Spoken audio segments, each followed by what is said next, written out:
নমস্কার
ঠাকুর দেখতে গেলে একটু যুদ্ধ করে যেতেই হবে। বাসে, ট্রেনে, মেট্রোতে তো যুদ্ধ করতেই হবে, আমরা অনেকেই জানেন। আর আপনারা কীভাবে চতুর্থীর দিন কোথায় ঘুরলেন জানাতে হলে আমাকে অবশ্যই কিন্তু কমেন্ট সেকশানে জানাবেন আপনারা চতুর্থীর দিন কোথায় ঘুরলেন। তো এই যে মেট্রো এসে গেছে, তো এবার আমরা উঠবো। দেখুন ভিড়টা, দেখুন বাইরে থেকেই দেখুন ভিড়টা কত। ফোনটা ক্যামেরাটা করাটাও খুব চাপের ব্যাপার ছিল। তো আমার বোনজি এই ভিডিওটা করেছে। তো যাই হোক করে ভিডিওটা কোনো রকমে করতে করতে ও কিন্তু অনেক রিস্ক নিয়ে উঠে পড়েছে। তো তারপর মেট্রো থেকে নেমে আমরা বেলগাছিয়া মেট্রো স্টেশনে নামলাম। নেবে এখানে এই যে ঠাকুরটা দেখছেন, এটা হচ্ছে বেলগাছিয়া বেলগাছিয়া সর্বজনীন। তো এখানেও দারুণ হয়েছে, এই যে তুলোর প্যান্ডেল আর সোলার দিয়ে কাজ করা, যেমন টোপরটা যেরকম সোলা দিয়ে কাজ, আর সোলা দিয়ে কলা গাছ করা, আর চারিদিকে কিন্তু প্যান্ডেলটা ঘোরানো রয়েছে। এই যে দেখুন সোলার কাজগুলো অপূর্ব সুন্দর লাগছে। এই প্যান্ডেলটা আপনারা অনেকেই দেখেছেন, যারা যারা দেখেছেন অবশ্যই মানে আমাকে কমেন্ট করে জানাবেন। আর কোথা থেকে কোন ঠাকুরটা দেখেছেন। আমি দমদমের তরুণ সংঘ দলটা কিন্তু মিস করে গেছি, কারণ আমরা এই কজন মেয়েরা মিলে গিয়েছিলাম। তো সব রকম ঠাকুরটা দেখা মানে সম্ভব হয়ে ওঠে না, আর এটা ছিল মেন ঠাকুর। তো অনেক মিসও হয়ে গিয়েছে, তো কিছু করার নেই। জানেন তো মানে এত ঠাকুর হয় মানে কলকাতায়, মানে কলকাতায় সব ঠাকুর দেখতে গেলে মানে মহালয় থেকে শুরু করতে হবে। আর যেহেতু বাড়ি আসার তারা, তো সেহেতু সব রকম ঠাকুর মানে সব কটা ঠাকুর ক্লিয়ার করা সম্ভব হয়নি।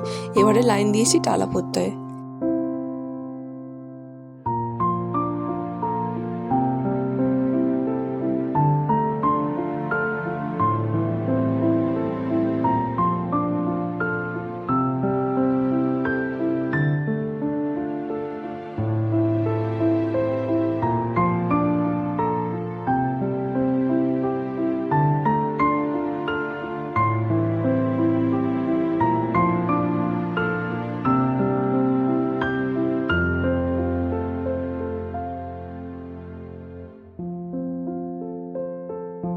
তো বেলগাছিয়া সার্বজনীন দেখার পর আমরা টালা প্রত্যয়ে লাইন দিয়েছিলাম প্রায় 1 ঘন্টা। তখন ছিল বিকেল 4:30 নাগাদ। তো দেখতে দেখতে আমাদের এখানেই সন্ধে হয়ে গিয়েছে। 1 ঘন্টা লাইন দেওয়ার পর ঠাকুর দেখছি। সব থেকে বেশি লাইন ছিল টালা প্রত্যয়ে।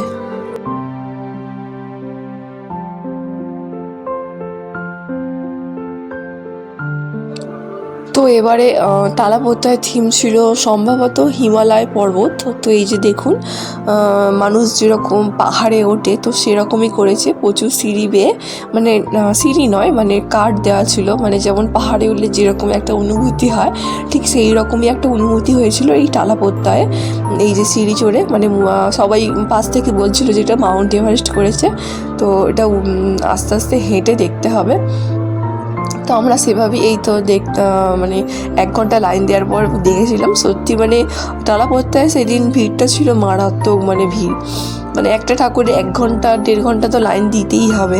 আর এই যে আস্তে আস্তে পাহাড়ের ওপরটা উঠে আস্তে আস্তে আবার নিচের দিকে নামছিলাম।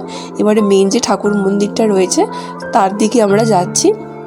আর ভিতরটা ছিল এরকম অন্ধকার, আর একটু একটু আলো দেওয়া ছিল, আর ছিল মোমবাতির একটু লাইটিং ছিল, আর একদম কিন্তু এখানটা দাঁড়াতে দিচ্ছিল না। তো এই যে, আর এখানে হচ্ছে ঠাকুরটা ছিল। তো এইটা দেখে আমরা ঝটপট বেরিয়ে আসবো, দেবো অন্য একটি প্যান্ডেলের জন্য লাইন।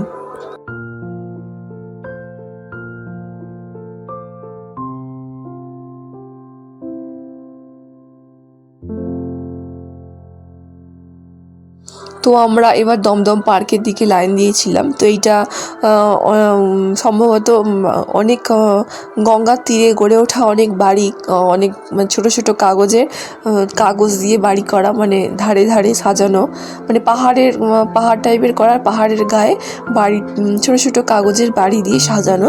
তো আমি ঠিকঠাকভাবে ভিডিওতে দেখাতে পারছি কি না জানি না।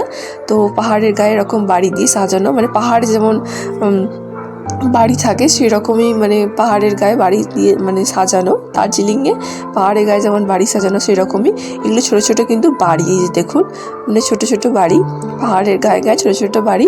আর যে ঠাকুরটা রয়েছে সেই ঠাকুরের সাইড দিয়ে কিন্তু জল পড়ছে, আর 3D লাইটিং কিন্তু হচ্ছে ঠাকুরের পিছন দিকটা।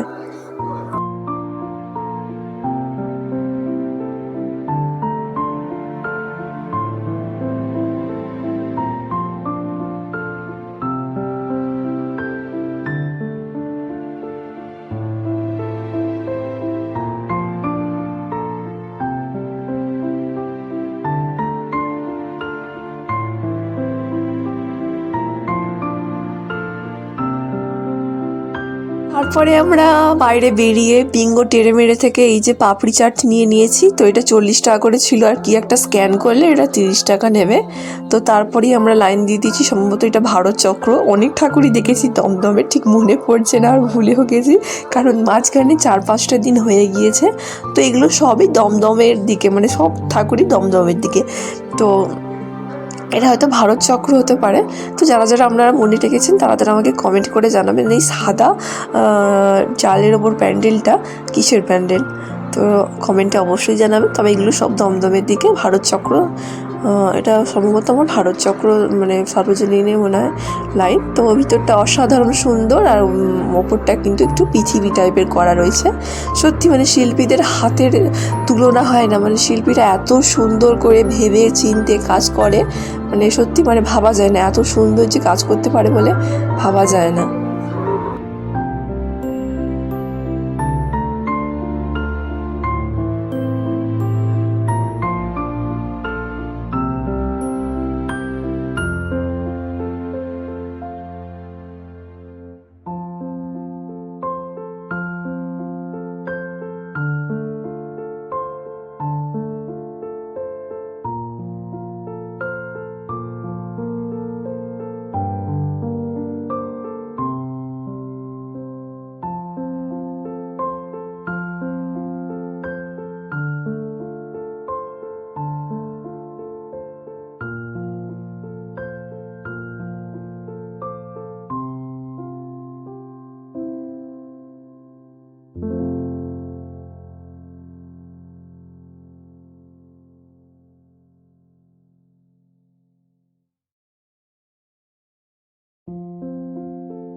তারপর আমরা আরও একটা প্যান্ডেলের লাইন দিয়ে দিয়েছিলাম, আর সেটা দেখার পরই আমরা চলে এসেছি শ্রীভূমিতে। তো আমাদের মূলত উদ্দেশ্য ছিল শ্রীভূমিটা আমরা দেখবই। তো ভেবেছিলাম যে শ্রীভূমিতে বোধহয় বিশাল ভিড় হবে, কিন্তু এই শ্রীভূমিতে যখন আমরা যাচ্ছিলাম তখন ছিল 9:30 নাগাদ। তো খুব বেশি লাইন বা চাপাচাপি লাইন পড়েনি। তো আমরা সত্যি খুব ভালোভাবে সুষ্ঠুভাবে আর বেশি লাইন ছাড়াই কিন্তু আমরা দেখে নিয়েছি শ্রীভূমিটা। এই যে দেখুন শ্রীভূমির লাইটিংগুলো কিন্তু অসাধারণ সুন্দর, মানে দেখে মন ভরে যাবে। আর এই যে দেখুন লাইনটা দেখলে বুঝতে পারো হুড় হুড় করে মানুষজন এগোচ্ছে। তো শ্রীভূমিটা মহালয়ের দিন দেখেছিলাম ফোনেতে, টিভিতে, মারাত্মক ভিড়। তো আমরা চতুর্থীর দিন গিয়েছিলাম, শ্রীভূমিটা কিন্তু একটু তুলনামূলক ভিড়টা মানে ভিড় ছিল, মানে খুব একটা যে লাইনে ওয়েট করতে হয়েছে তালা প্রত্যয়ের মতো অতটাও কিন্তু হয়নি। আর এই যে শ্রীভূমি চলে এসেছি, দেখতে থাকুন।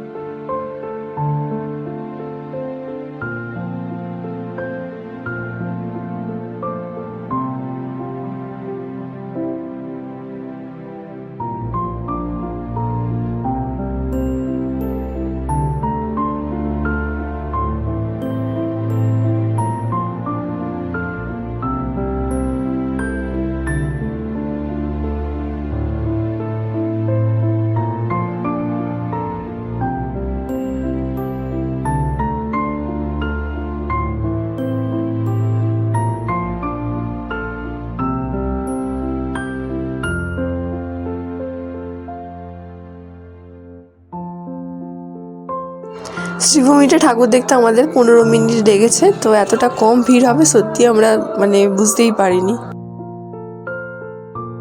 তো যেটা দেখবো বলে সেটাই আমাদের দেখা হয়ে গেছে, তো মন ভরে গেছে। এবার অনেকটা রাত্রির হয়েছে, যেহেতু এবার বাড়ি ফিরতে হবে, যেহেতু 10টা বেজে গেছে। এবার 10টা বেজে গেছে, হাওড়া যেতে হবে, হাওড়ায় ধরে বাস ধরে বাড়ি ফিরতে হবে। তো বন্ধুরা তাহলে ভিডিওটা আজকে আমাদের এখানেই শেষ করি।